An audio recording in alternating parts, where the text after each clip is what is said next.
call 877-757-9424. 877-757-9424.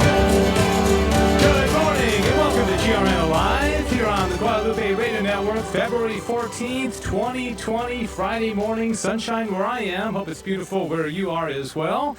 And just a reminder, we do this twice a week. Mondays, Joe McClain and the team in Houston do GRN Live Monday, so we kind of have the bookends of the work week. And then Fridays, we're here in our North Texas studio.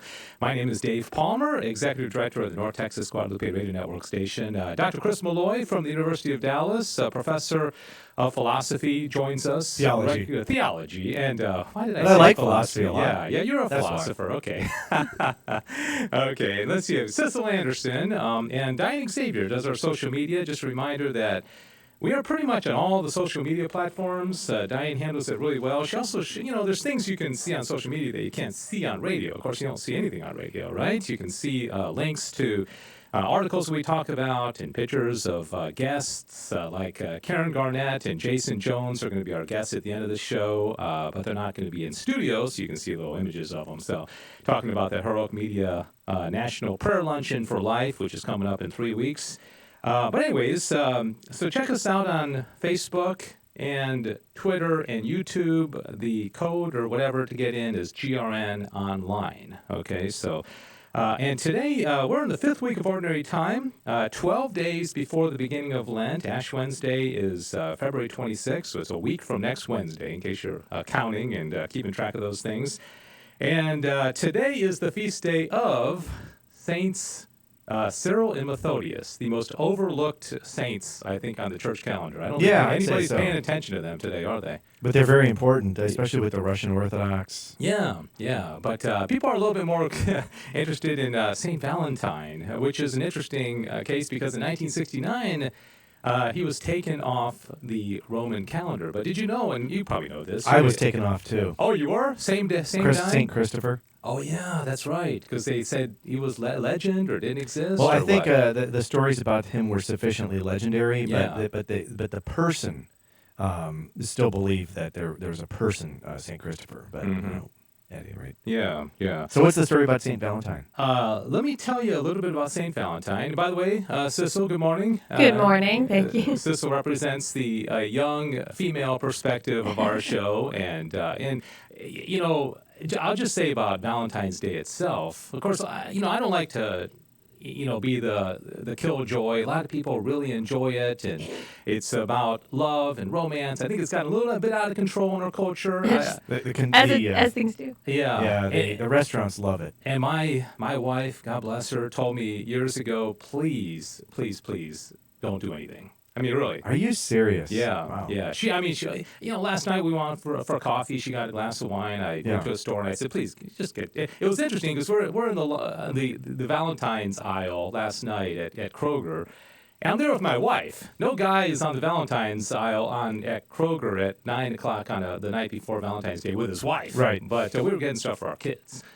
And so I thought that was kind of cool. But yeah, she doesn't like to celebrate it. She says, but it's basically become a secular kind of thing. Yeah. So I'll tell you a little bit of history. There was one, I told Cecil about this morning. There was one many years ago, I think about 2 years into our marriage. Valentine's Day fell on a Saturday, and I woke up at about 6:30 and just totally panicked because I had forgotten it. And so I get real quietly, I get out of bed and I zip over to the store and I'm, sweating and nervous. And there's like 5 other guys, pacing up and down. They're all nervous. And I'm thinking, well, this is silly. I mean, the kind of pressure we put ourselves on. And that's after that. My wife said, please, just ignore it. So I don't know. That's awesome. Do you do something? Well, we talked about it last night and we said we're not going to do anything. But who knows? Okay. I might get a little something. All right. Cecil, your thoughts? I think as we do, especially in America, we overdo things a lot. It's kind of like it's a time for companies to be able to sell a lot of stuff after Christmas and before Easter, and this kind of like holiday-less era. But I appreciate it because I think it's a day where, if nothing else, you can all just like take a moment to stop and do something nice for a family member, even if it's not, going out and buying chocolates. I did buy my family chocolates, but, it's a good day to remember the blessings that God has given you. Mm-hmm. Yeah, that's nice. And I just try to remember other times during the year to go and get flowers. And I'm getting better at that, for my wife. So you can't use it as an excuse to never do anything. And so just, and of course, all the prices get jacked up around Valentine's Day as well. So a little bit of history of it. Valentine's Day, celebrated, of course, today, February 14th, originated as a Western Christian feast day honoring one of two early saints called Valentius.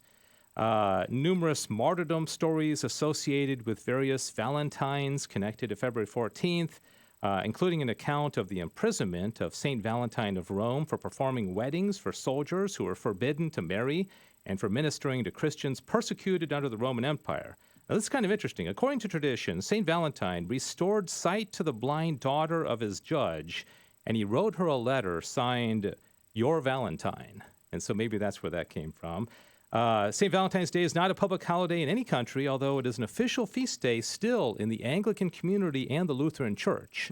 So it's not. In the 1969 revision of the Roman Catholic calendar of saints, the feast day of St. Valentine on February 14th was removed from the general Roman calendar. So is that around the same time that St. Christopher was removed, or do they just kind of have... I believe it was, but I'm not positive about that.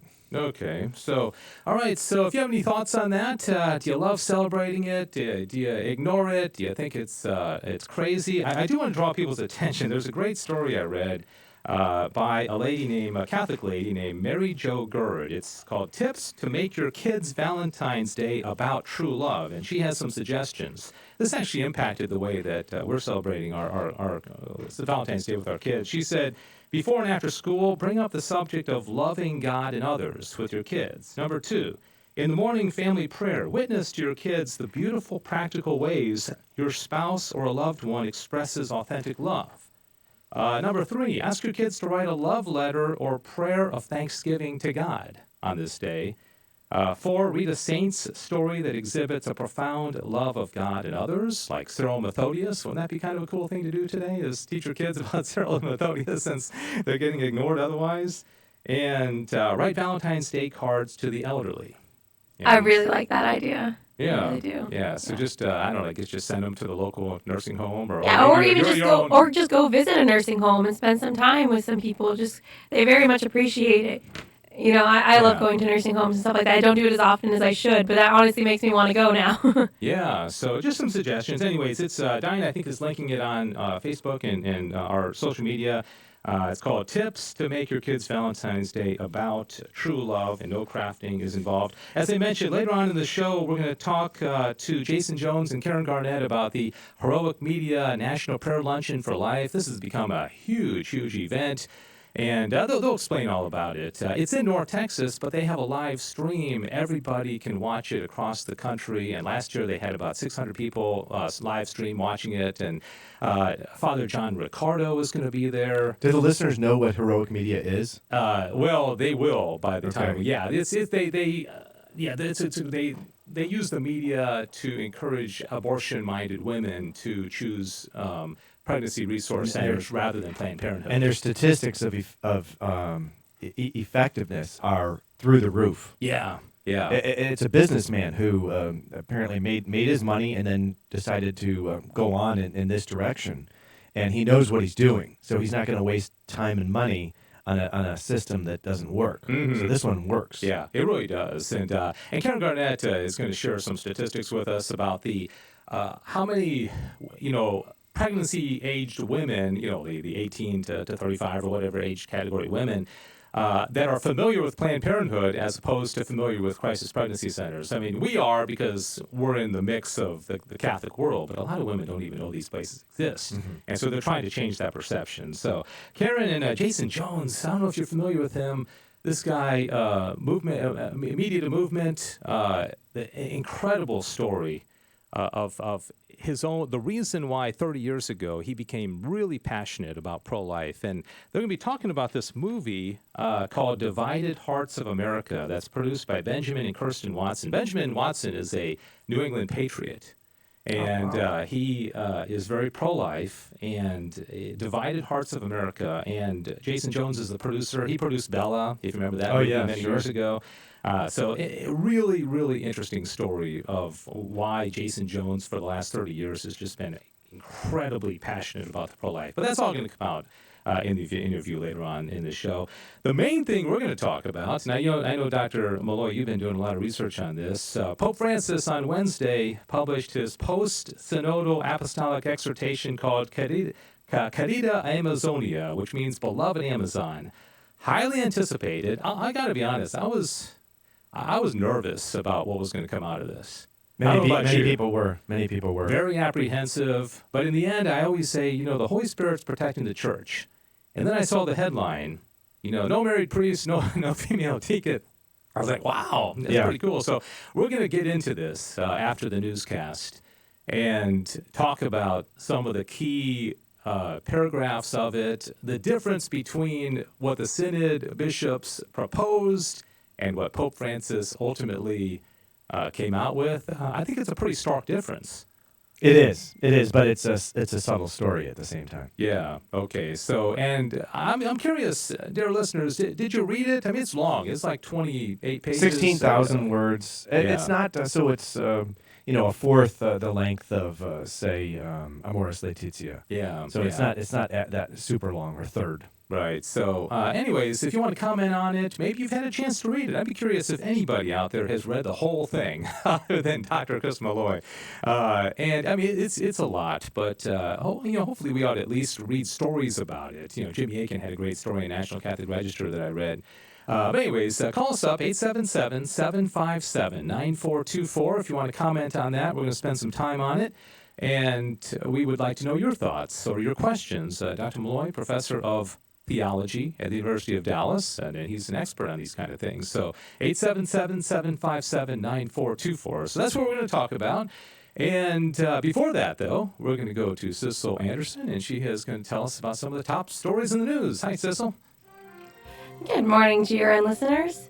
Another surge of coronavirus cases were reported in China today after the methodology for counting and diagnosing infections was changed. An additional 5,000 cases were added to the already staggering 58,000 cases on the mainland alone. These cases are disheartening for those believing that the outbreak was beginning to weaken. China is also feeling the economic effects of the virus, with many large plants and factories being shut down until employees recover. In the latest polls, Democratic candidate Bernie Sanders has 24% of self-identified Democratic primary voters, which means that he has doubled his support since October. He has also passed both former Vice President Joe Biden and U.S. Senator Elizabeth Warren. The two are followed by late arrival Mike Bloomberg, Pete Buttigieg, and Senator Amy Klobuchar. Entrepreneur and lawyer Andrew Yang dropped out earlier this week. Today is Valentine's Day, the biggest holiday for spending since Christmas, and this year it is bigger than ever. According to a survey by the National Retail Federation, total spending for this holiday is expected to be $27.4 billion, up 32% from last year, and the average amount per consumer is $196.31, up 21% from last year. Whether or not you choose to celebrate this holiday, let's use today to thank God for our loved ones and many blessings He bestows on us. With the news, this is Sissel Anderson. All right, Sissel, thanks so much. 12 after the hour now, and this is GRN Live Friday edition. Dave Palmer, Dr. Chris Malloy, Sissel Anderson, Diane Xavier handling all of our social media. We invite you to check us out on Facebook and YouTube and Twitter and all these great platforms where you can not only listen to the show, but watch the show and see what's going on and also see links to the things that we talk about and all that. So, all right, so back in October, the 6th through the 27th, there was the highly anticipated and I would say even feared Synod of Bishops in the Amazonian region, and several hundred bishops gathered for that synod, mostly drawn from 9 countries in the Amazon region: Brazil, Bolivia, Colombia, Ecuador, Guyana, Peru, Suriname, Venezuela, and French Guinea. And they put out a final document, which many people were a little alarmed by some of the things. They, basically recommended female deacons, married priests in the Amazon region. And then we were waiting for the apostolic exhortation to come out, which came out on Wednesday. And as I mentioned before, I think people were, at least people of our ilk, were pleasantly surprised that Pope Francis really didn't take many of the recommendations. So initial thoughts, Dr. Malloy? So it's interesting. I think in a way we need to dig deeper. And so people, in terms of antennae. Yeah. Their antennae are out for women's ordination, for married priests, and things like that. Where the rubber hits the road, if you will. Where their antennae are not out are for things like nature and grace. Where is the locus of theology? What is the source of theology? Their antennae are not out for things like human nature versus the particularities of culture, right? So we have to keep both an eye on these things like women's ordination and an Amazonian rite and things like that, and for these bigger theological issues. Why? Because the bigger theological issues lead to much bigger errors down the road if you get them wrong. Okay, so I would say this: reading that document, there are a lot of really, really great things in it. The post-synodal exhortation, which listeners should know, that is a document of the magisterium, not the final document. Okay. Yeah. So that's the first thing that we need to say. Now, in the exhortation, he does point to, in Article 3, he says, I officially present the final document. And Father de Souza points out in National Catholic Register, he points out, what does that mean? Is that an official? It's not an official, it doesn't put it at the level of magisterium, the final document, but it does point it out, and he urges the readers to read it. So that's a little bit of ambiguity because he is actually pointing us back to that final document. Now, the final document and the Instrumentum Laboris of the Synod were, the Instrumentum Laboris is the preparatory document, very concerning documents. Yeah. For a number of reasons. One is, where do you get your theology from? Yeah. From the Bible or from a culture? Yeah. Okay, that's a question. The other thing is, nature and grace. What's our goal? Our goal is beatific union with God, not human progress, right? Not culture. Things like that. Sin, grace. Those are the important things. That document tends to not get those things too clear. So let's talk about the exhortation itself. The exhortation talks about Christ, true God and true man. It talks about Mary. There's a prayer to Mary at the end. It talks about the 7 sacraments. He does this a few times, and at the end he says, I'm a Catholic. I have to present the 7 sacraments. The Pope says that? Yeah. Is the Pope we Catholic? are Catholics, right? Oh, okay. So, okay. And what do we have to give the world? The Bible and the 7 sacraments. So that's really welcome. These kinds of things are really welcome. Also, pointing out the poverty and the ecological struggles that are going on in that region. That's very important. Denouncing a consumerist society. That's very important. Also denouncing individualism. That's very important. I mean, after all, we in the West and many Orthodox Catholic thinkers in America, let's say, because that's our audience here, we focus on the individual. Yeah. And we have lost sight of the common good. But the common good is actually fundamental to society. And he points this out. The Pope points this out. These are crucial things. I keep talking about liberalism. We are operating out of liberalism. What is liberalism? Liberalism is not, the Democratic Party. Right. What liberalism is freedom and the individual is number one. So society is there to protect the freedom and the individual. That's liberalism. Yeah. Okay. And a lot of us are tempted to operate in that way. We want our own freedom so we can do our own things. Now, freedom is a good thing, but it's ordered to the good, and the common good is crucial. So that's another thing about this exhortation that's good. I wanted to just point out that, the famous Martin Luther King Jr. speech, Yes, I Have a absolutely. Dream. I'm glad you brought that up. Pope Francis kind of framed this. 4 dreams. 4 dreams. And I'll just read these kind of quickly because, again, you're talking about nature and grace. In these particular definitions of the dream, there's not a lot of heavy theology. It's more cultural. He said, I dream of an Amazon region that fights for the rights of the poor, the original peoples, and the least of our brothers and sisters, where their voices can be heard and their dignity advanced. I dream of an Amazon region that can preserve its distinctive cultural riches, where the beauty of our humanity shines forth in so many varied ways. I dream of an Amazon region that can jealously preserve its overwhelming natural beauty and the superabundant life teeming in its rivers and forests.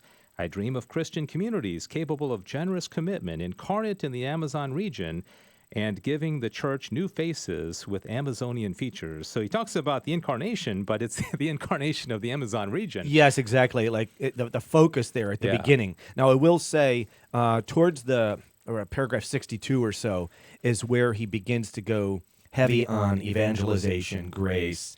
The word sin is mentioned once in the text and once in the footnote that corresponds with that, about the forgiveness of sins. He doesn't really even talk about sin. Structures of evil, Yeah. not the individual fault. So one of the big backdrops to this is liberation theology. Liberation theology, our listeners should study. They should be aware of it. If you want to know what does it hold, you would read something like Gustavo Gutierrez's A Theology of Liberation. If you want to know what the church says about it, two important documents: Instruction on Certain Aspects of Liberation Theology and Instruction on Christian Freedom and Liberation, both by the Congregation of the Doctrine of Faith under John Paul II. Very important, because that's in the background. What's stressed is the particularity of cultures, right? So it's not, Dave, let's say you come from Eastern United States, I come from Midwest, so we have particularities, we have differences. If you stress that too much, you lose sight of the fact that we have human nature. Yeah, right. And the universality of the human nature. The universality, you don't see that in this document. Yeah. So even where he cites John Paul II, John Paul II stresses how important culture is for faith. Notice how he said that, culture for faith. And Pope Francis cites John Paul II to that effect. And then he cites himself to that effect. And that's true. Culture is very important for faith, because you can't have a culturalist faith. But on the other hand, John Paul II says, with regard to culture, the foundation of every culture is the truth of the human person. Mm-hmm. In the very documents that are being cited, this is what John Paul II says: the whole truth of man and his dignity is the essential condition for culture. So John Paul II says about cultures, you not only have to accept what's compatible with the Catholic faith, but reject others. So you do see Pope Francis does talk about purification and things like this, but one would hope for a little bit more stress on that. Yeah. Because honestly, when St. Paul was going to Greece, pardon me, he didn't recommend picking up the idols of the town. Right. Rather, what he did was he pointed to a chapel, at the altar. Yeah. Pardon me. Yeah. Let me take a second. You go ahead and take a sip of water or something, and let me get out the phone number, 877-757-9424. That's the phone number, and we want your thoughts. Have you had a chance to read Querida, Amazonia? This is the Apostolic Exhortation that was released Wednesday morning our time, but afternoon in Rome. By the Holy Father Pope Francis, and we're talking about that. We've got another 10 or 15 minutes of conversation about this. Haven't even touched on the whole issue of married priests or women deacons and all that, and we're going to get there. 877-757-9424. Okay, but about this culture, so St. Paul comes into the Areopagus, and he points to an altar, to an unknown God. He uses that as a vehicle to present the true God, right? Yeah. Now, we know also St. Boniface and the missionaries that went up to Germany. The Germans worshipped trees. Yeah. So what did the Christians do? They said, well, we're going to use this as a way of expressing the Christian faith. So, the eternality of God's love, the incarnation. We're going to use the tree to express Christian faith. Did he chop it down? Well, Boniface did chop down trees, right, to show them, we're not doing this on your terms. Yeah. But then what happens is we get O Tannenbaum. We get the Christmas tree, okay? So we can use things that the pagans have used in order to kind of help them to live the Christian faith, become Christians in a way that expresses some of the riches of their culture. Without the idolatry, absolutely crucial, right? You have to get rid of the idolatry. So the last thing I have ever seen is a Christian missionary who said, go and do your idolatry, and I'm going to sit here and watch. Mm-hmm. No, they would overturn, like St. Benedict. They would overturn idols and churches. Throw them into the river, perhaps. Absolutely. So, but what do you read here? So paragraph 79, it is possible to take up an indigenous symbol in some way without necessarily considering it as idolatry. A myth charged with spiritual meaning can be used to advantage and not always considered a pagan error. So I think there's truth there, but we have to remember the Pachamama episode. Yeah. Okay, the Pachamama episode, we need to say, look, we can't just sit by while idolatry is being performed. What we do is we say, no, there's no such thing as Pachamama. There's the Mother of God. Yeah. All right, let's move on to the question of married priests, because the final document from the bishops in the synod basically proposed married priests. This is their quote. "We propose that criteria and dispositions be established by the competent authority, meaning the Vatican, within the framework of Lumen Gentium, to ordain as priests suitable and respected men of the community with a legitimately constituted and stable family who have had a fruitful permanent diaconate and receive an adequate formation for the priesthood." So basically, these guys have kids, and so these are married priests that they're advising.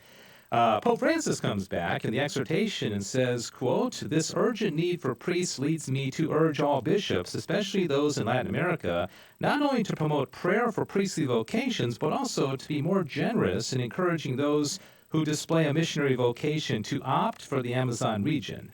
And so he basically he did not take the bait. No. I mean, of what they had recommended. He's saying, no, let's just try to work on vocations. That's right. And even more importantly, perhaps, in paragraph 100, he says we need to broaden our vision of the church.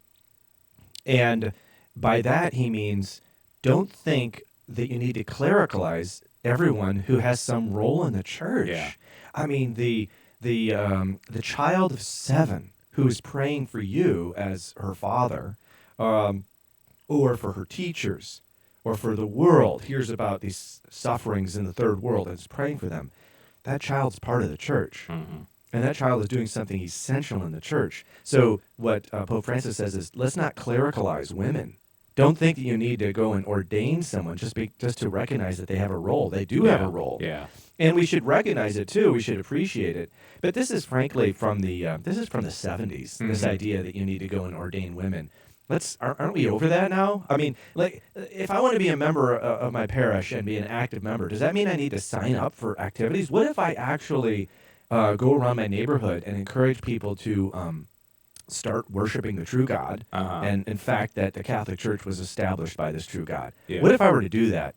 And am I not sufficiently part of the parish? No, I'm doing exactly what the parish would want me to do, and eventually bring them into to Mass.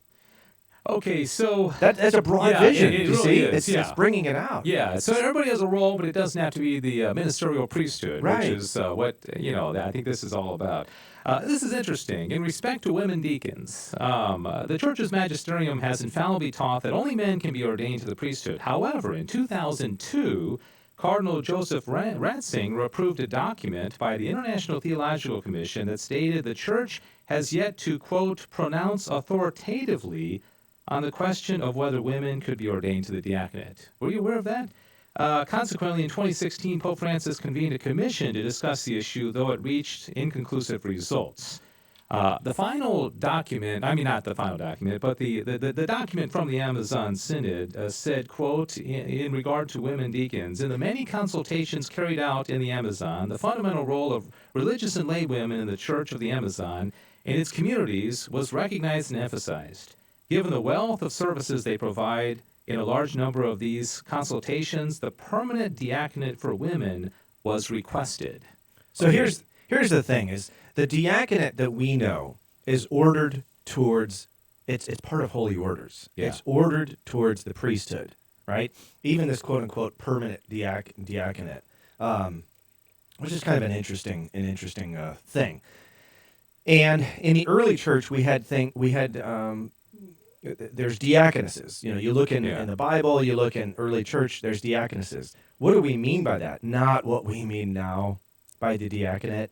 And so there's a fundamental equivocation here. In a book that people need to read, and it's actually by a liberal theologian, okay?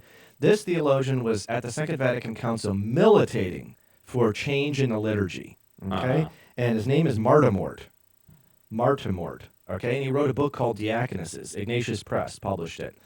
And I recommend it. And what he says is he goes through this question And he says the diaconesses of the old time are not the deacons of now. What they were was people who assisted people in baptism, like where you have to take off your clothes to be baptized. Yeah. They assisted them in the baptismal rite. They did not hold the chalice. They did not hold the gospel. They did not preach. So they did not have functions that our contemporary deacons have. And you think this is what Ratzinger had in mind, not the ministerial. So that's the thing. That's what you need to no. Just because the church hasn't made an infallible pronouncement on women in the diaconate doesn't mean that there isn't an infallible tradition in the church. And so what I'm arguing is there is an infallible tradition. That's not an ordination.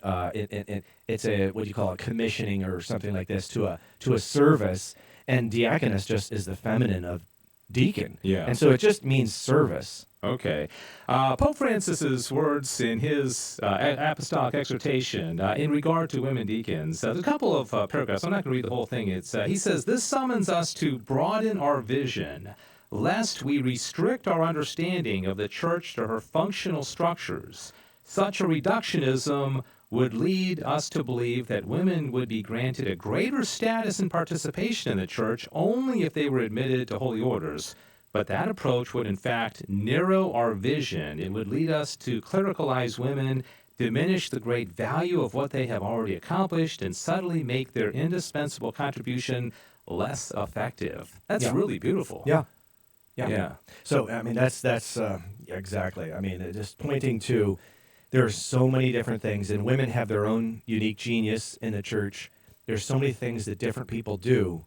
We can't say that it's only priests that do stuff, and therefore anyone who's doing something should be a priest. Yeah. That doesn't make any It's sense. like saying, gosh, I wish St. Therese had been able to celebrate Yeah. Mass. Yeah. Well, if she was celebrating Mass, we wouldn't have the little way probably, because Right. she, this was her charism, Right. which, All right, one other thing, and by the way, we're talking about the Apostolic Exhortation by Pope Francis, came out a couple of days ago, and if we just have a few minutes remaining, Dr. Chris Malloy from the University of Dallas and I are talking about this, and if you want to call in and comment, do so quickly, because we really got to get going here in a few minutes, 877-757-9424. All right, one other thing, and I love this. He says, Jesus Christ appears as the spouse of the community that celebrates the Eucharist through the figure of a man who presides as a sign of the one priest. This dialogue between the spouse and the bride, which arises in adoration and sanctifies the community, should not trap us in a partial conceptions of the power in the church.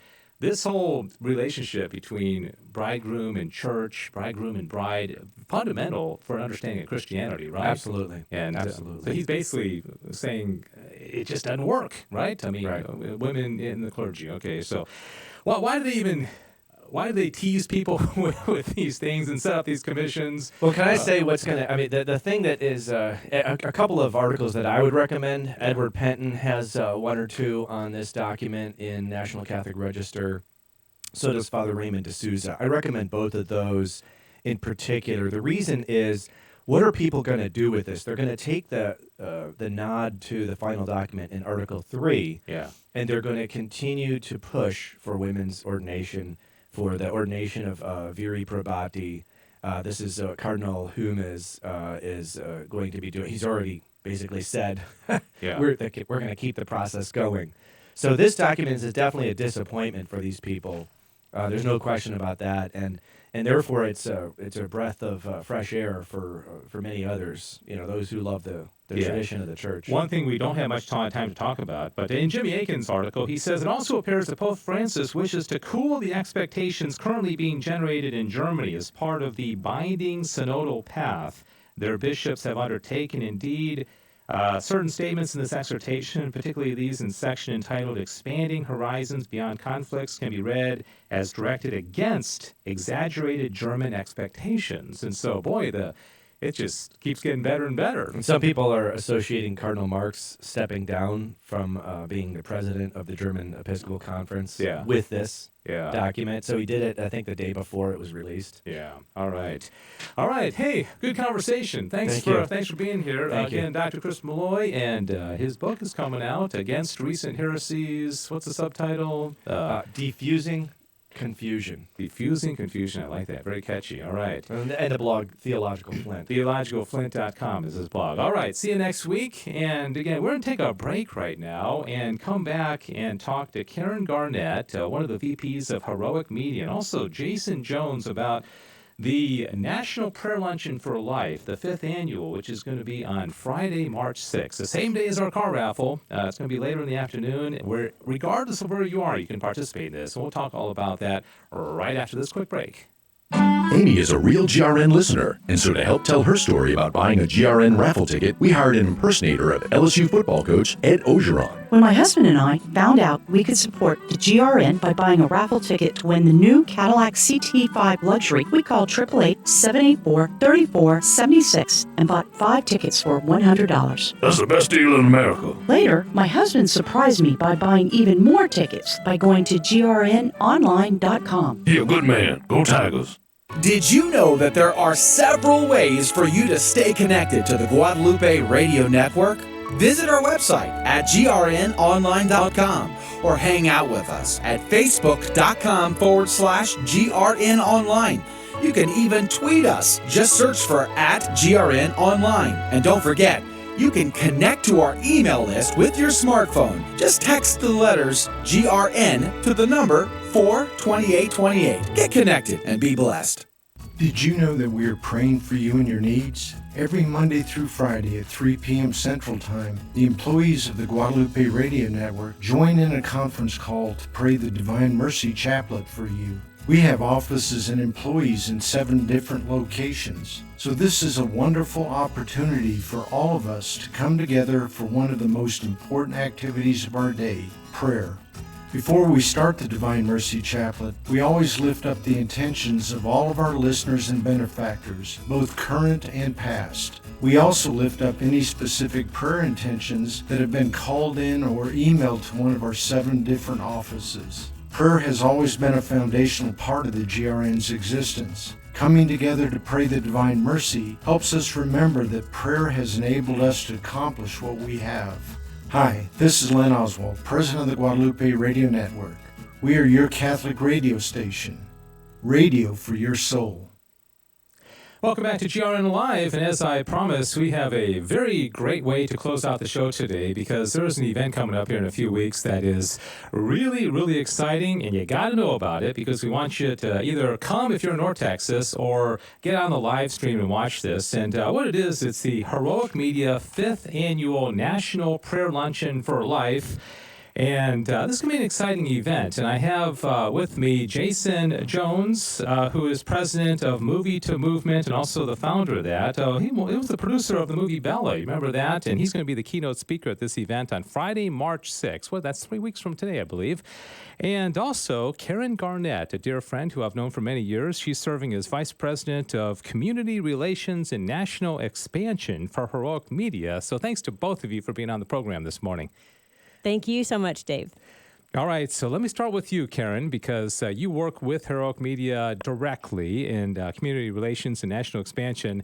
This event, 5th annual, is growing by leaps and bounds. Not only the people showing up in North Texas, but even more so, it's going to continue to grow on a national level. It's a unique event. Tell us about the event and also Heroic Media itself. Okay, thanks so much, Dave. Yes, Heroic Media was founded in 2004, and we're very specific in our mission. We go head-to-head against Planned Parenthood every day on the internet. We use targeted internet advertising to reach women who are abortion-minded and searching for information about abortion. And we intercept them from Planned Parenthood as our ads compete directly against Planned Parenthood's ads in their search engines up at the very top. Yeah. And when they click on our ad, then we connect them to a life-affirming pregnancy help center partner. So we have partners all around the country. We've carefully vetted these partners, and they're highly trained to talk to the abortion-minded, abortion-determined woman. And then when the woman makes the decision to go in to this pregnancy center, and oftentimes where she will experience that amazing compassion and love and real help and real care, then she makes the decision for life. She changes her mind about abortion and chooses life. So that's what we do every single day: reach, connect, save. The other thing that Heroic Media does on the internet to compete against Planned Parenthood is to help brand pregnancy help centers against the Planned Parenthood brand. And the way that we do that, why we do that, is that a nationwide study showed that of women 18 to 29, 93% are aware of Planned Parenthood, compared to only 46% are even aware of the concept of a pregnancy help center. So we run 30-second education and awareness videos online to help get the word out that if you become pregnant or know someone who becomes pregnant even in the future, Planned Parenthood is not the answer. There are things called pregnancy help centers that are amazing, and you are not alone. We've been running those for now 3 years on the internet, and we've just surpassed 10 million completed views of those videos. And then the third way that we go head to head against Planned Parenthood is this is our 5th annual National Prayer Luncheon for Life, which is on the same day, same time as Planned Parenthood's annual luncheon, the one that's held here in Dallas. They have well over 1,000 people who attend theirs. And Heroic Media's began in 2016. The first one had 650 people, and you were talking about the growth of the event. Last year, we had 2,200 people, and we're tracking this year to exceed 2,200. That's live in person. We also had 570 people who were watching the event on the internet live stream from all 50 states. So it's not only a local event if you live here, but if you can travel, we have people who travel in from out of state for this National Prayer Luncheon for Life. Yeah, and it's and we want that second number to increase as well, as far as people that are tuning in and watching this event. And last year you focused in on the unplanned movie. Abby Johnson was there. The actress who played Abby Johnson was there, and I was thinking, how can they possibly match it in 2020? And you guys have another outstanding movie that you're promoting. In fact, there's some exciting news about this movie that Jason Jones is going to share with us. And so why don't you go ahead and introduce Jason Jones, who's going to be the keynote at this event. Again, Friday, March 6th. I believe it's 3 weeks from today. And this is going to be a neat event. Father John Ricardo is going to be there. You've got Benjamin and Kirsten Watson who are going to be appearing. And so anyways, tell us about this year's. Okay, so been friends with Jason in the movement for a very long time. We met in the early 2000s. And I saw Jason at the Pro-Life Women's Conference back in New Orleans in June, and he had Benjamin Watson there with him, and they were filming. He's a New England Patriot. Patriot, and he was a New Orleans Saints. He's Benjamin's been in the NFL for 15 years. Okay. And he's just an NFL superstar, awesome. So Jason has Benjamin there, and he says, "Hey, Karen, I'm shooting a pro-life movie, and I want Heroic Media to be a part of this." And I'm like, "Oh, okay. What does that mean?" Well, a couple of months later, he spoke with our president, Mike Perkins, about partnering, on the film to help with it. And through that's how Benjamin, Kirsten, Jason, and the rest of the producers on the movie Divided Hearts of America became the national honorary chairs for our National Prayer Luncheon for Life. And Jason is our keynote. So the rest of the producers won't be there in person. Benjamin's going to greet us by video greeting. But Jason is the man, and he is about to talk and share. Everyone listening, everyone in the country needs to know who Jason Jones is and Jason's story. So with that, Jason, all right, I'm gonna turn it over to Jason. Good introduction there. So Jason, thanks again for spending some time with us this morning. Tell us a little bit about yourself, the movie, and your connection with Heroic Media, and of course, what's going to be happening on March 6th. Thanks for joining us on the show today. No, it's a privilege to be on your show and talk to your folks. And I'm a big fan of Heroic Media because abortion is something that's very intimate to me. It's something very personal. And what I love about Heroic Media is young people, young women, and hopefully oftentimes the men in their life, when they find themselves in this crisis pregnancy, and they pick up their phone or they go to their computer and they type in, "I'm pregnant and scared," rather than see Planned Parenthood, Heroic Media will have a place for them to go that's safe. And that will lead to the choice of life. And so to me, I see Heroic Media as being with the most vulnerable women in our communities at the most vulnerable moment of their life. And I can't think of anything more beautiful. I can't think of a mission more beautiful. So for me, it's a privilege. And the reason why it's important to me is, I started knocking on doors 30 years ago this year as a young 17-year-old infantryman in Schofield Barracks, Hawaii, trying to tell the world that abortion was legal. This was before cable news, and personal home computers and internet searches. I discovered the abortion issue when, as a young man, as a 17-year-old in basic training, my high school girlfriend was hiding that she was pregnant, but her family found out in the third trimester, and her father beat her up and forced her to have an abortion. So she called me where I was in Fort Benning, Georgia, crying like I have never heard anyone cry in my life. It was her soul was crying, just apologizing, saying sorry, it wasn't me. It was actually her father who grabbed the phone and said what happened, said that he took Katie to get an abortion. So I was raised by a single mom. We never went to church. We didn't talk about politics.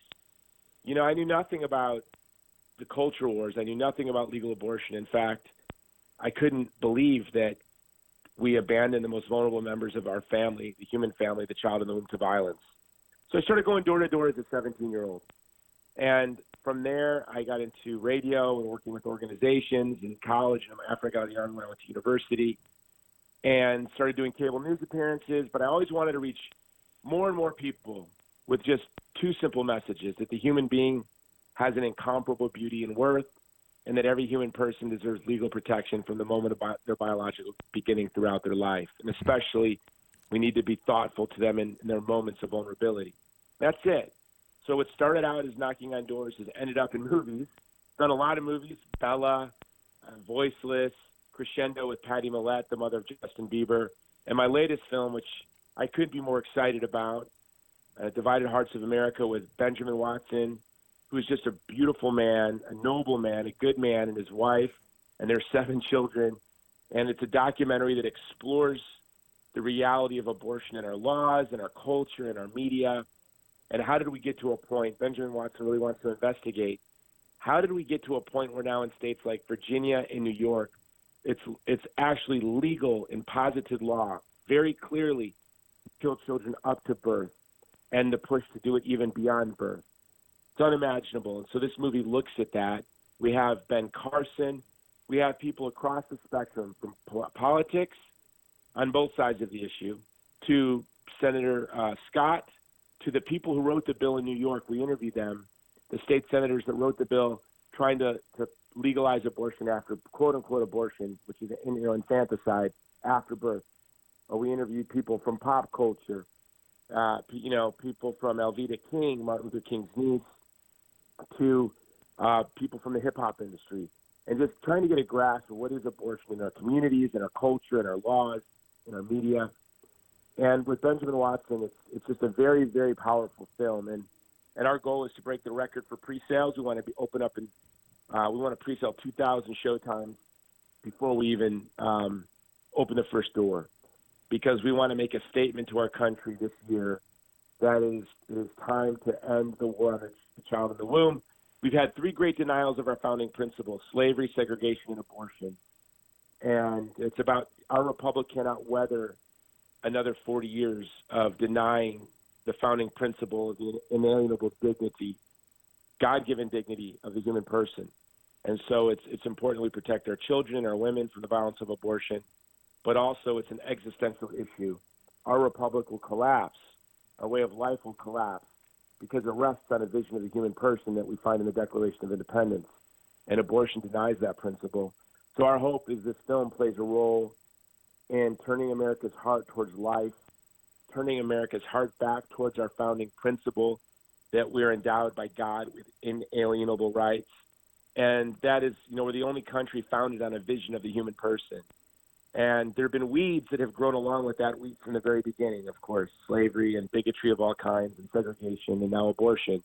But we think it's time that we put an end to this third great denial.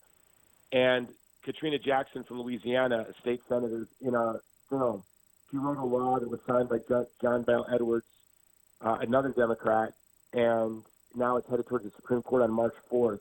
And many experts agree that this law could be the end Roe versus Wade. So it's a very exciting time. Oh, wow. And that's only a couple days before this event. So the timing is great. Jason Jones is joining us. He's going to be the keynote speaker at Heroic Media's 5th Annual National Prayer Luncheon for Life. It's 3 weeks from today, and it's going to be at noon Central until about 1:30. And we invite you, if you're in the North Texas area or anywhere you can get in, to come to it. Otherwise, you can watch the stream, and we want at least 1,000 people. We got to double the numbers from last year, and we are down to our last few minutes, and I want to come back to Karen at the end of it. Jason, can you tell our listeners about what happened Wednesday night? Because there was a very special screening of this movie for some special folks, and we'll have to be kind of quick about it, but I know you want to get that in. Yeah, no, it was unbelievable for me, actually, because it was 30 years ago next month that my high school girlfriend called me while I was in Fort Benning, Georgia, and I committed to her that if it took me the rest of my life, I would end abortion. And last night I was the keynote speaker for the Hawaii Republican Party's annual Lincoln Day dinner. And as I was speaking, my team was texting me. They were at the White House with some of the president's closest friends showing the sizzle reel and clips from our film.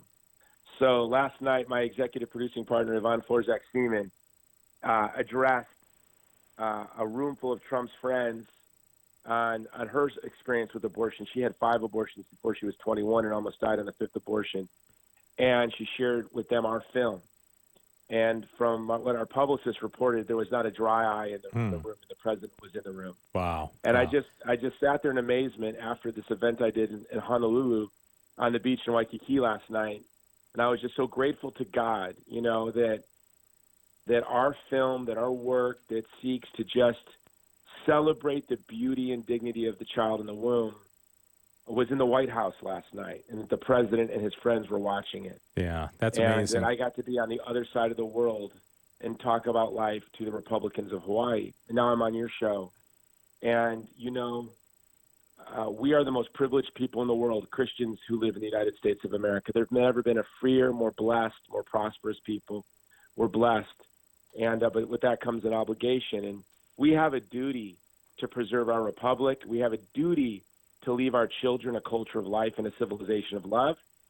And the very first milestone into that civilization of love is legal protection for the child in the womb. I always tell people, abortion's not the end. It's the first modest step into a culture of life. Yeah, it's just Amen. very, not destroying our children in the womb is a very modest step. Yeah. It's a very dramatic step, and it's the first step. But there's a lot of work to do even after we secure legal protection for the child in the womb. There's a lot more work to create a culture of life and a civilization of love. But this is the very first step, and I think we're so close. So everyone listening, your local pregnancy center, your local pro-life organizations, at your parish, the Knights of Columbus, you need to get involved now more than ever. There's a lot of people that are sitting in this big boat that we call the USS Pro-Life, but not everyone's got an oar. Everyone needs to pick up an oar, and everyone needs to dip it in the water and row as hard as they can, Yes. especially this year. Amen. And this film is my attempt to row as hard as I can. All right. Jason, thanks so much. I know everybody's going to hear more of your story and more from Jason Jones 3 weeks from today at this Heroic Media National Prayer Luncheon for Life. He's the keynote speaker, and really appreciate you spending time with us this morning. Just have a couple of minutes. Back to Karen Garnett. People listening, if they can get to North Texas 1, and if they can't, it's still okay. Real briefly, tell everybody what they should do. Sure. Everything about this National Prayer Luncheon for Life is on the website, nationalprayerlunctionforlife.org. You can register for general admission or to host a table of 10 or for the free internet live stream. There is no admission price to come in. We just ask that everybody who comes makes the most generous donation that they are able to help us not only outnumber but outraise Planned Parenthood. Our goal is to outraise Planned Parenthood this year for our mission to save lives, countering their mission destroying lives. So nationalprayerlunctionforlife.org. The location of the luncheon is at the Gaylord Texan, which is minutes away from DFW Airport. So even if you come, we have people coming in from out of state. So if you want to come in, you can get easily to the Gaylord Texan from the airport. But live stream, please join us. You'll hear Jason. You'll hear all about Divided Hearts of America and the Heroic Media Mission. We are just so grateful for everybody's prayers for us as well. And if you do happen to get there, there's going to be a screening of the movie after the event. That's okay? right. If you hang around for it. That's all right. Thank you so much, Karen Garnett, also Jason Jones. Really appreciate your time this morning on the program. Again, that website is called nationalprayerluncheonforlife.org, and the movie that you got to watch, it's going to be Divided Hearts of America with Benjamin and Kirsten Watson, and also Jason Jones, the producer, with Movie to Movement. All right, that's awesome. Well, you just have a few minutes to wrap up the show. And, Sissel, a few things. First of all, that's 3 weeks from today. The car raffle. I know. What an exciting day. Oh, my gosh. And, I always say January and February in the Guadalupe Radio Network is like November and December if you're in retail. Yes. I mean, it's intense. I mean, for everybody. We have so many volunteers and so many parish talks, and just wanted to thank everybody who's already purchased tickets. And again, if you haven't, or if you're selling tickets, hurry up, because 3 weeks from today, I think on this show, it's going to be at some point during March 6th that we're going to do the drawing. Somebody's going to win a Cadillac CT5 2020. And it's going well so far, but we want to have a final push. All right, and also there's an after show today for a little while. Yes, after show on social media, so YouTube, Twitter, Facebook, right? Yeah, no, the number of people on, because I'm watching Facebook right now, the number of people always increases after the show, which I find out, because I guess the radio show's over. They're like, gotta stay on. So if you want to have, as Joe calls it, a little bit more informal of a conversation about some of the topics today, such as women deacon ordination, and you didn't, Dr. Chris and I, Dr. Malloy and I were talking so much, we didn't give you a chance to jump in. What are your thoughts? I'm someone who wouldn't consider myself today as like a feminist, but I'm a feminist in the true sense of the word, that I think women should have opportunities to do things. But I also believe that this is how God intended the church to be run, was that men are supposed to be deacons. So I've never had an issue with that. I like what you read about women have other roles, and there's so many other amazing things that they do. And if they did that, then it would kind of, again, cheapen what they already are. Yeah. I don't think, not being a deacon stopped Mother Angelica, for example. Gosh, Mother Teresa. I mean, how many amazing women. St. Catherine of Siena, St. Teresa of Avila. There's so many contributions from great women. It's kind of like if you have to have that title, then, what is it in the end? Yeah. If you have to have that title. And as Pope Francis said, it would actually limit them. It wouldn't help them. Yeah. It would limit the role that they're able to do. So I think hopefully that is not going to be coming up anytime soon again in the church, but it always does. There's always people pushing for that kind of stuff. Always, yeah. All right, so afterwards, Diane Xavier, I think, is going to jump on and chat a little bit. She's running our social media, and Sissel and I will be talking about some of the topics, and that's where you can participate on YouTube and Facebook and Twitter, and join us, and you can ask questions through the chat feature. And otherwise, make sure you tune in Monday, 8 o'clock Central, 9 o'clock Eastern Time for GRN Alive Monday edition with Joe McLean and the crew from Houston. And otherwise, have a wonderful feast day of St. Cyril Methodius and Valentine's Day as well. Have a great weekend. God bless you.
I think we are on, and on our social media platforms now. Thanks, everybody, for listening to the radio program, GRN Alive. And as we mentioned, this is what we call the after show. We're just going to stay on for about 10 minutes or so and speak a little bit more informally about some of the topics. Diane, are you going to join us for this conversation? Are you? But you're not on camera, or are you? No, I'm not on camera. All right. She doesn't get her close-up today. Yeah, so Cicely Anderson comes into the studio. Normally she's behind the glass. The figure behind the glass. Yes, so, all right. And we want you to participate with us, dear listeners and viewers. Just, put something. Are you monitoring all three? Or Yes, you are? I am actually at the good. moment. I'd love to have somebody, this is just my little dream, somebody commenting on each of our platforms, on Facebook and also on YouTube and on Twitter. So you'll keep track of that. Okay, I'll keep track of it. If someone wants to just say hi. Yeah, that'd be wonderful. That would be, that'd be participating, even if you're just saying hi. But even better, let us know what you think about the topics we talked about today. We talked about Valentine's Day. Do you celebrate it?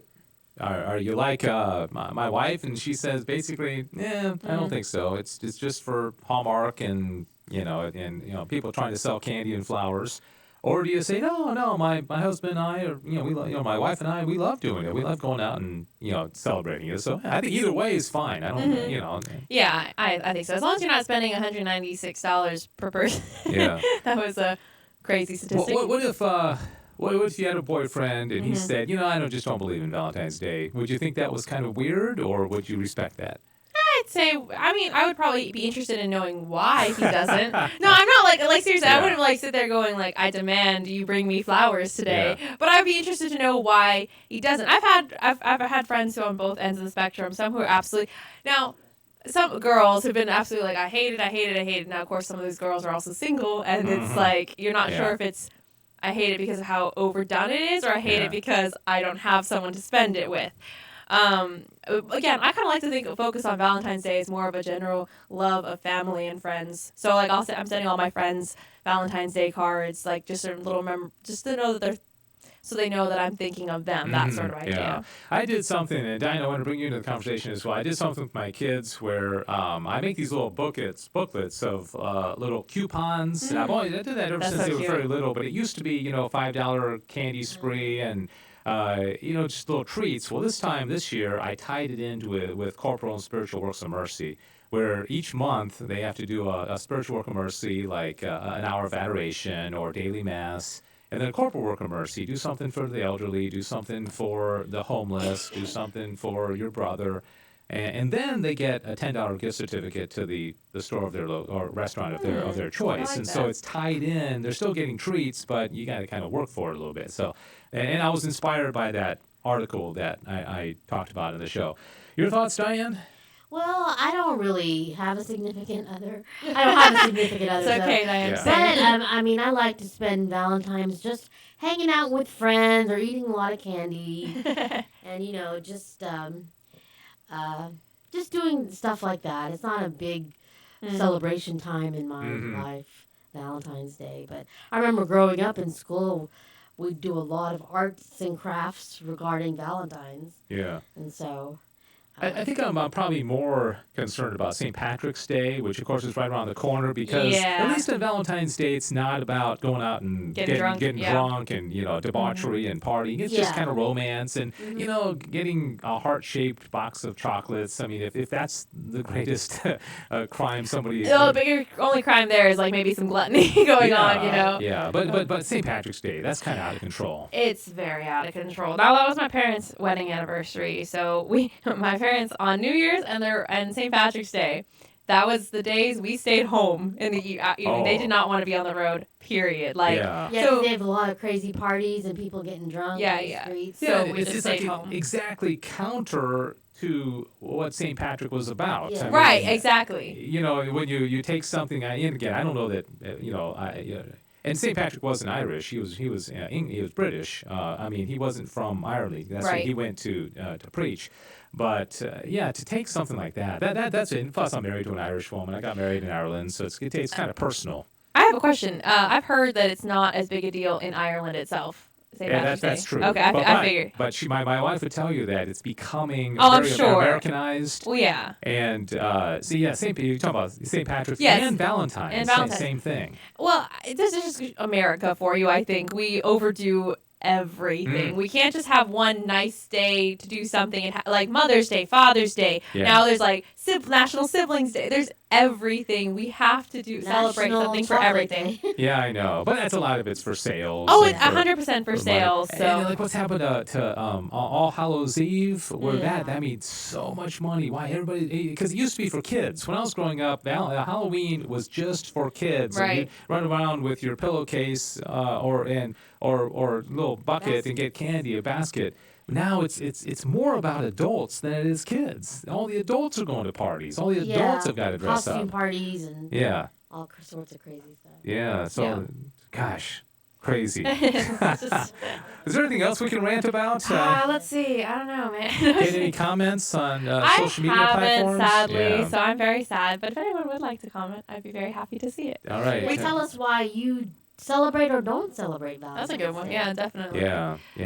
Yeah, definitely. I just with a lot of these holidays and stuff like that, I think there can be a good intention with all of them. Again, Mhm. Valentine's Day, celebrating loved ones, but it's all how you take it. I also do agree that Dave, you mentioned about like just trying throughout the year to do something Yeah. nice for your family and stuff like that. But yeah, so Right.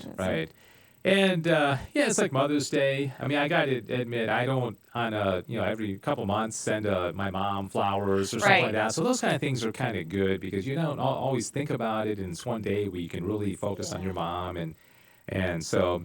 Anyways, this is the after show, GRN Live, and today we talked about deacons, married priests, and the apostolic exhortation by Pope Francis. I guess I did not. I printed the whole thing out, but I did not get a chance to read it. So I just kind of did It was a long document. It really was. Yeah. Any thoughts on that, Diane? Because I know you didn't get a chance to. You heard our conversation with Dr. Chris. Yeah, well, I'm glad Pope Francis is sticking to the basics of the church and not going off on, recommending female priests or deacons. So he's staying true to the Catholic Church, which makes me very happy. Mhm. yeah, I'm glad also that he on the things like the female deacons and married priests, he was clearer than I think he's been on some other issues in the past. Yeah. Sometimes it's a little bit like, that was kind of a neutral answer. I don't really know Right. what that meant. Yeah. But I was really happy that he said what he said. Mm-hmm. Yeah, and I think that, like with Humanae Vitae back in the 1960s, the Holy Spirit seems to be protecting the church. Well, of course, we know that the church cannot err, and even if Pope Francis, as many people thought, had maybe a tendency to want to go in one direction, it almost seems like there was something stopping him, Yeah. which I find really reassuring that, and again, I don't know his heart. He seems to be a little bit more open to these kind of things than other popes have been. But in the end, like you say, it was more clear language than things that he said in the past. Yeah, absolutely. Yeah, so it's less likely that things are going to be taken the wrong way. context. Yeah, out of context. Oh, because that the happens media so doesn't many have an times. opportunity to take it out of the liberal media. Yeah, it doesn't have time to say, Pope Francis says this, and you're like, well, Mhm. he just took a line out of a whole paragraph. So. All right, so Divided Hearts of America, Jason Jones, Karen Garnett, are y'all playing? Because we're here in North Texas, of course. Yeah. The event is just a few miles away. Well, I guess the Gaylord's more than a few miles. But anyways, y'all planning on going on March 6th? I would absolutely love to. I have class. At that time, Fridays, I have a 7.5 hour okay. long class. I would love to manage to get an excuse from that. 7.5 hour class. Yes, Fridays. I get up my at 4:45 a.m. I come here to work, and then I go to a 7.5 hour long class. I've So- never heard of it. You ever taken Wow. a 7.5 hour? I've never had a 7.5 hour class. Okay, but that's long project. It's not Yeah, like yeah. a teacher lecturing for 7.5 hours. No, though, it's right? it's workshop. So like today, for instance, my friends and I'll be running in my car as soon as we're done here, and we're filming a short film today that's going to be Okay. done by 5 o'clock today. Oh, wow. Okay. So, yeah, a lot of this Divided Hearts of America. I'm excited to see it. I'm going to stick around and watch the film because that's the I day. want to see That's the day of our this. car raffle. Oh, yeah. And that's boy, right. by March 6th, boy, we're just gonna. I mean, January and February have been intense. Yeah, And very I'll That'll be ready. your relaxing time. You get That's to sit good. down and watch a movie. My birthday's March 4th, and so I really Yes. look forward to my birthday coming. Because it you also know it's means the end. the end of the car raffle. Yeah. Well, I think it's. I heard someone just last night was telling me about Jason Jones, saying because they know I work in do film, and they were like, "Oh, you should work with him." And I think he spoke recently at a Birth Choice event. It was National Council for Life. Is that Yeah, what it was? some event local here in Dallas. Yeah. He spoke at, and they said that he was just so impassioned. He's on fire. He might have been at Birth Thursday. Choice as well. You Yeah, may be right. I was just at my church last night and Yeah. someone mentioned it, and so I desperately want to see this movie. I can't remember. Did Karen mention if it's film where it's going to be released? I don't know if they said that. Okay, I was wondering. But the interesting thing, we pre-recorded that interview with Jason Jones and Karen Garnett, and then after the interview, yesterday, as you recall, Diane, you were here for it. The three of us continued talking, not recording, but talking. And he talked about. No, did you hear it, Diane? Yes. He talked about his own testimony when he was 17 years old. His girlfriend got pregnant, and she was her dad beat her up and forced her to have an abortion at 7 months of pregnancy. I mean that baby was far along. And and then Jason Jones, for some he kind of like natural law kicked in, and he knew this was wrong. He was an atheist, and he became a pro-life atheist for many years. He wasn't even a Christian, but he still was so disturbed by that. And it's a fascinating story where now this little daughter, I forget the name of it. They named her because she the aborted girl. But he for 30 years he's been on the front lines of the abortion fight. All because of this daughter that he lost 30 years ago. And now he lives in Hawaii. He's got like 7 kids. Wow. It's again, that part of it didn't come out in the interview that we played today, but he's got a fabulous story. I'm sure it'll come out on March 6th. I'm sure. Yeah. That's just so horribly tragic that a parent would take that route. Obviously we want your children to make good choices and save sex That's or where marriage. heroic median, apostolates like heroic median comes in because many times these young women, I mean, they don't know where to look to, and sometimes, unfortunately, their parents are forced them into abortion, and if they have websites like heroic media. Educating them. And then they feel like they have like an adult advocating for them too. Yeah. So I'm sure they felt very alone in that circumstance. Very alone. Yeah. Just All right. Well, I know you got to get going, and I asked you to get going. We have a live remote today here locally. Any other last thoughts, Diane? Purchase your raffle ticket. Good job. grnonline.com or contact your local general manager. Is this the last word? Goodness, Dave, no pressure, right? You said that. No, I'm just gonna say, go out. Oh, figure out what you're doing for Lent. Oh yeah. That reminded me when you said at the beginning of the show, I was like, oh my goodness, Lent is coming up way faster than we realized. Start planning now so that you have something actually good. Because sometimes if you don't decide last minute what you're going to do for Lent. We need more cough drops for you and Dr. Malloy. I know. It was terrible. What? I started as soon as I started the newscast, my voice just got went. raspy, and then and he I was lost like, his voice. All right. Anyhow, I think that's going to do it. Thanks, everybody, for joining us you. for the after show and the show. And we should do a pre-show. There we got go. nothing to do before the show. Oh, yeah, because we're just sitting around chilling. Yeah, twiddling Nothing's our thumbs. happening. And so, all right. Thanks, Diane. Thanks, Sissel. Thanks to Dr. you. Malloy and Karen Garnett, Jason Jones, all of our guests. And don't forget, Monday, same time, 8 o'clock Central Time, GRN Alive Monday edition with Joe and Tito and Teresa and Adrian. And did I miss anybody? I think that's our whole team. And so, all right. You guys have a great weekend. And that's going to do it. God bless you. And St. Cyril Methodius, Pray for us. pray for us. God bless you. All right. We got to give props to those 2 gentlemen who are forgotten today. Cyril Methodius. I was like, wait, maybe we forget. Like, what happened?